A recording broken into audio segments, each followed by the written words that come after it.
दोस्तों, आपने तारे तो टूटते हुए देखे ही होंगे। कभी सोचा है कि तारे टूटते क्यों हैं और ये सच में तारे ही हैं या कुछ और हमें तारे रात में ही क्यों दिखाई देते हैं, दिन में क्यों नहीं? कुछ लोग गोरे, कुछ काले और कुछ सांवले क्यों होते हैं?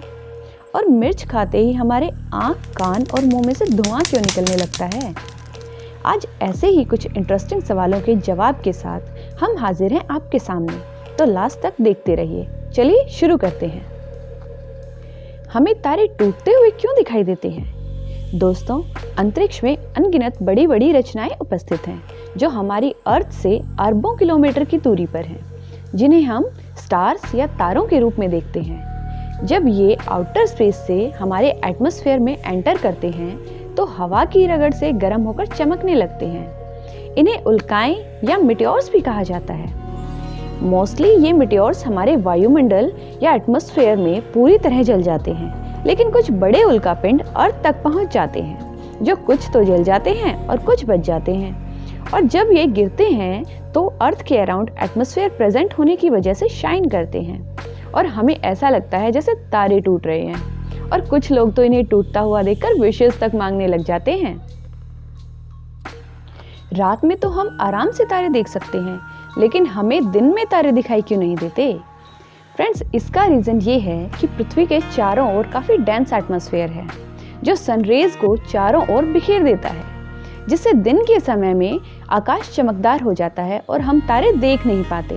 लेकिन अगर चांद की बात करें तो वहाँ वायुमंडल या एटमॉस्फेयर नहीं है और वहाँ हम दिन में भी तारे देख सकते हैं। दोस्तों, क्या आपने कभी सोचा है मकड़ी काफ़ी बड़ा जाला बुन सकती है, लेकिन वो अपने जाल में कभी खुद क्यों नहीं चिपकती? फ्रेंड्स, मकड़ी अपने शिकार को फंसाने के लिए जाल बुनती है। छोटे छोटे कीड़े इस जाल में आसानी से फंस जाते हैं और वो इससे निकल भी नहीं पाते, लेकिन मकड़ी इस जाल में काफी आसानी से घुस सकती है। यह इसलिए है क्योंकि मकड़ी जाल का सिर्फ कुछ ही हिस्सा चिपचिपा बुनती है, सारा जाल नहीं। और जहाँ मकड़ी रहती है वह चिपचिपा नहीं होता, इसलिए वह आसानी से इसमें घूम पाती है।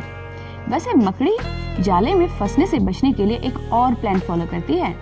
वह हर रोज अपने पैर काफी अच्छे से साफ करती है, ताकि इन पर लगी धूल और दूसरे कण निकल जाएं और वो अपने जाल में आसानी से घूम सके।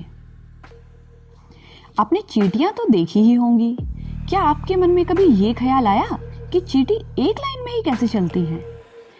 एक्चुअली चींटियों में कुछ ऐसी ग्लैंड्स या ग्रंथियां होती हैं जिनसे फेरोमोन्स नाम का एक केमिकल निकलता है।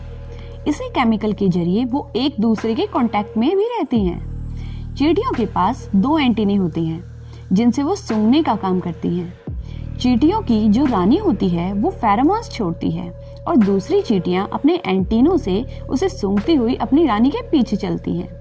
जब वह रानी चींटी फेरोमोन्स बनाना बंद कर देती है तो चींटियां नई चींटी को रानी चुन लेती हैं। चींटियां फेरोमोन्स केमिकल का यूज कुछ और सिचुएशन में भी करती हैं।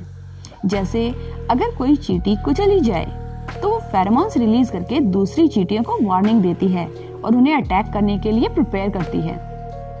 फेरोमोन से ये भी पता लगाया जा सकता है कि कौन सी चींटी किस वर्किंग ग्रुप का हिस्सा है।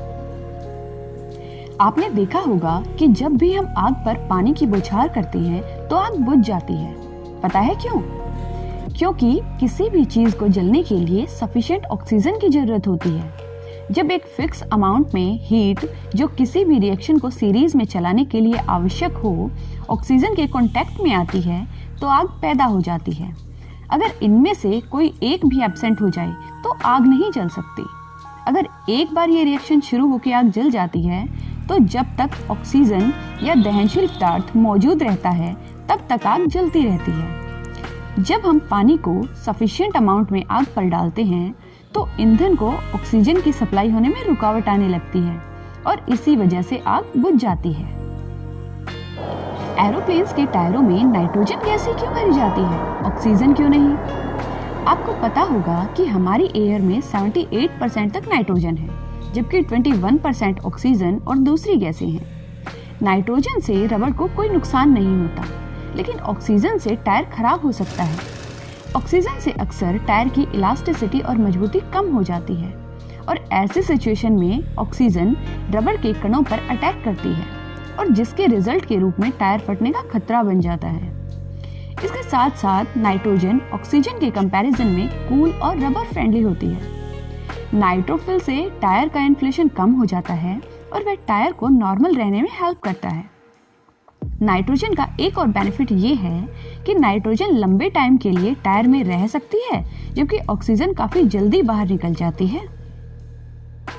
आप हमेशा देखते हैं कि कुछ लोग गोरे, कुछ काले और कुछ सांवले होते हैं।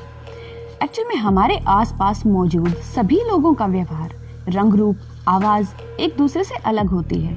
भले ही यह एक नॉर्मल सी बात है, लेकिन यकीन मानिए इसके पीछे भी साइंस ही काम करता है। मानव का रंग उसकी स्किन में प्रेजेंट एक कलर्ड मैटर पर डिपेंड करता है, जिसे पिगमेंट कहा जाता है। जो पिगमेंट पूरा कलर्ड होता है उसे मेलानिन कहते हैं।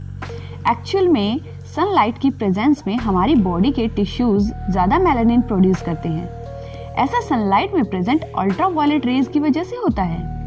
इन अल्ट्रावायलेट रेज के प्रभाव से अधिक मेलानिन प्रोड्यूस होता है, जिसकी वजह से रंग काला हो जाता है।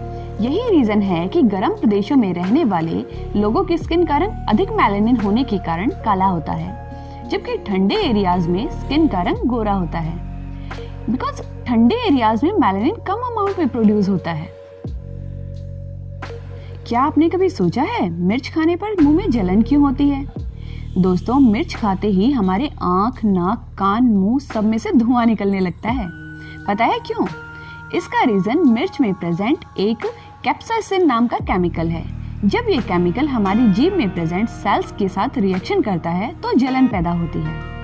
एक्चुअली जो सेल्स ज्यादा गर्म चाय या कॉफी पीने पर हमारे माइंड को इसकी सूचना देती हैं, वही सेल्स मिर्च खाने पर भी जलन होते ही इसकी सूचना हमारे दिमाग तक तुरंत पहुंचा देती हैं। अगर आपको हमारी ये इन्फॉर्मेशन अच्छी लगी हो और आप इस तरह की और जानकारी लेना चाहते हो तो हमें कमेंट बॉक्स में जरूर बताएं। वीडियो को लाइक और सब्सक्राइब करना बिल्कुल ना भूलें, ताकि हमारी ऐसे ही इंटरेस्टिंग वीडियोस आपके पास रेगुलर पहुंचती रहें। दोबारा जल्द मिलेंगे। नमस्कार।